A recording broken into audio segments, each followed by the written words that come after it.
well, galing tayo dyan, pare. Ha? Hindi ko na isasama yung sarili ko dyan. Huwag mo sabihin ako magbabanggit niyan. Hindi, pare.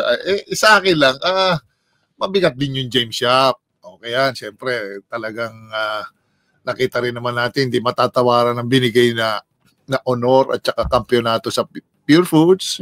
Nandyan rin si Ping.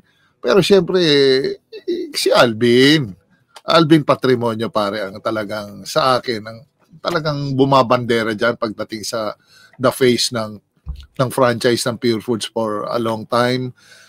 Hindi lang naman si Alvin, kung titignan mo itsura, pare. Talagang he walk the talk. He gets the job done. He's a leader by example, pare. Hindi lang sa kanya kamong hindi siya vocal na tao. Pagdating sa game, he lets his game do the talking. Hindi siya, ganun siya na tao eh. Pero kaya makita mo resulta and makita mo go-to guy, player, pwede puntahan mo sa crucial, hindi ka mapapahiya.